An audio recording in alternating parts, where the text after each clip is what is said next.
Let us first revise the structure of the chloroplast. There is an outer membrane, an inner membrane.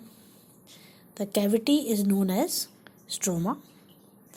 Inside stroma, there are disc-like structures called thylakoids, which are stacked neatly in stacks called granum.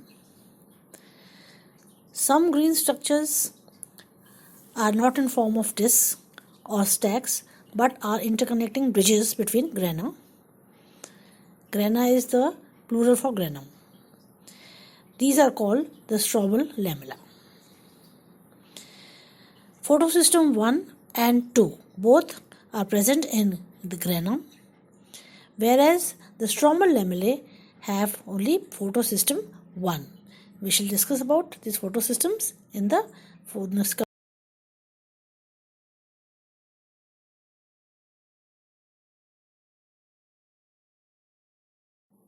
The light harvesting system or complex is present inside the granna and the stromal lamellae because these are the ones which are containing the pigment. There are two types of photosystems in the light harvesting complex, the photosystem 1 and photosystem 2. Both consist of numerous pigments including xanthophylls and carotenoids. At the center of these systems, only one molecule of chlorophyll, A, is located. PS2 chlorophyll is activated at 680 nanometer of wavelength and PS1 chlorophyll is activated at 700 nanometer of wavelengths. So these are the two photosystems. Granna have both photosystem 1 and photosystem 2, while stromal lamellae have only photosystem 1, as discussed in the previous slide.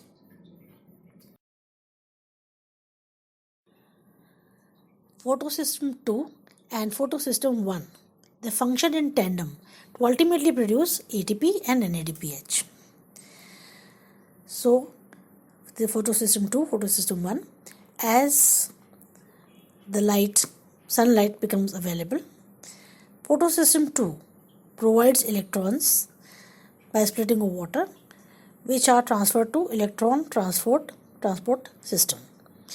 The electron passes through various members of the electron transport system, producing ATPs in the process. Finally, the electrons are transferred to photosystem 1, which again activates the electrons using the sunlight and transfers them to the next electron transport system. As the electrons move through the electron transport system, they produce ATP and finally transfer the electrons to NADP. NADP accepts the electrons and becomes NADPH by taking one proton from the stroma. When photosystem alone is working, there can be two conditions, that is in the stromal lamellae or if light wavelength above 700 nanometer only are available. When photosystem 1 only is working, all it can do is, because there is no supply of electrons from photosystem 2, so all the electrons that it has at present are excited and transferred to electron transport system, which sends it back to photosystem 1 producing ATP. And the same electron once again are sent to electron transport system using the sunlight as energy and it is returned back to photosystem 1. So there is a cyclic rotation of the electrons, each cycle producing ATPs. So PS1 along with photosystem 2 produces both ATP and NADPH, whereas photosystem 1, if it is working alone, it produces only ATP. And this ATP is produced by cyclic photophosphorylation as we discussed below. Hence, Granna produce both NADP and ATP by non-cyclic photophosphorylation, whereas stromal lamellae produce only ATPs by cyclic photophosphorylation. And the stromal lamellae lack photosystem 2 and therefore they do not synthesize NADPH. Therefore, NADPH synthase is lacking in them. And note that both ATP and NADPH are required to synthesize glucose.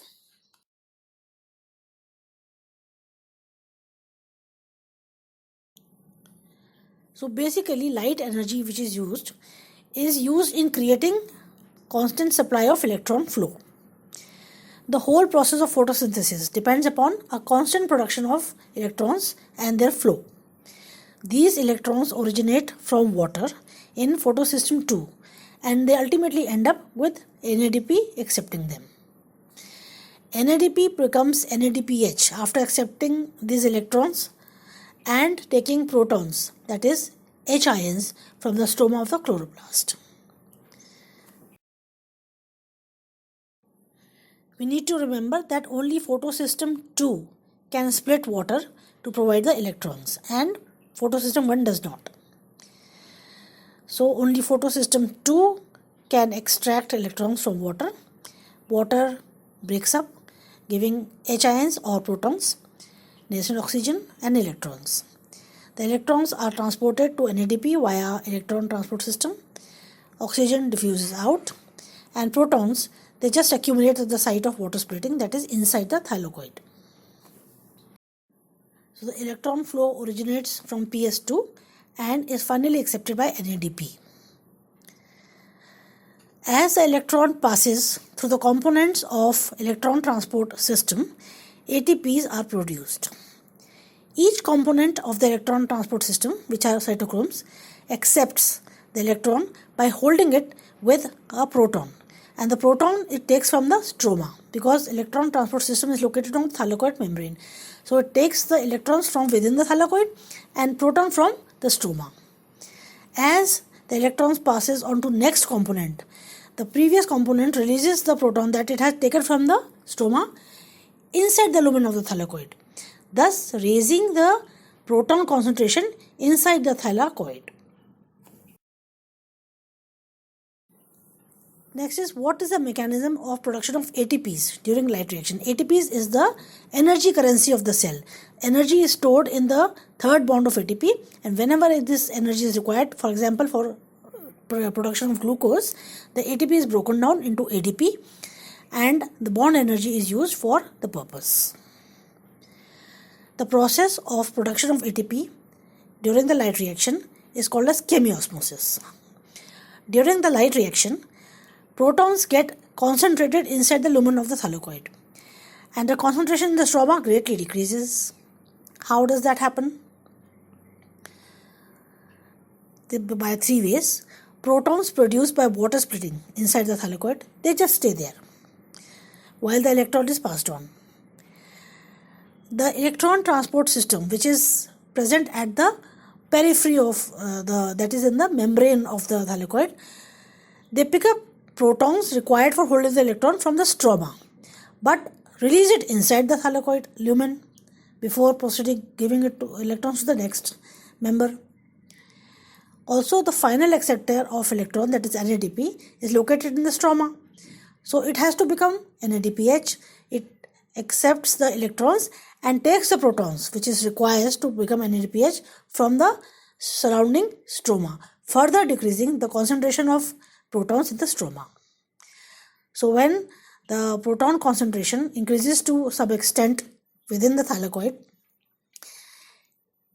then these protons start to move in the concentration gradient, that is from inside the thylakoid to the stroma. The ATPs are released in the stroma as the protons move out of the thylakoid. So the process of chemiosmosis for production of ATP requires following 4 things: a membrane, which is the thylakoid membrane in this situation, a proton pump, the light energy provides energy for proton pump, a proton gradient, which we see becomes high concentration inside and low concentration outside during the light reaction, and ATP synthetase, which is present at the boundary of the thylakoid membrane.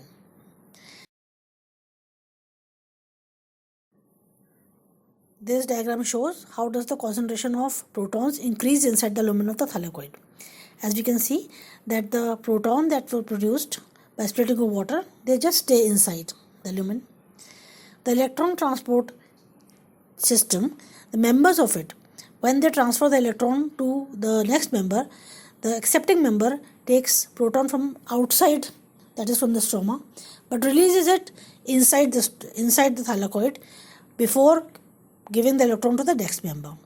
And the next member does just the same. Then NADP becomes NADPH in the stroma itself, and for this it requires protons which it takes from the stroma, thereby further decreasing the concentration of protons in the stroma. So proton concentration builds up inside the thylakoid and reduces outside the stroma. Once this concentration gradient is high enough, protons move out through the channel present in the F0 portion of ATP synthetase. As the protons move out, the outer part of ATP synthetase, that is the F1, changes its shape and utilizes the energy for making ATPs from ADP. These ATPs are released in the stroma. Because sunlight is the source of energy for this ATP synthesis, this is known as photophosphorylation. So at the end of the light reaction, we have the following things. ATPs in the stroma of the chloroplast, that is outside the lumen of the thylakoid, and NADPH in the stroma of the chloroplast, again outside the lumen of the thylakoid.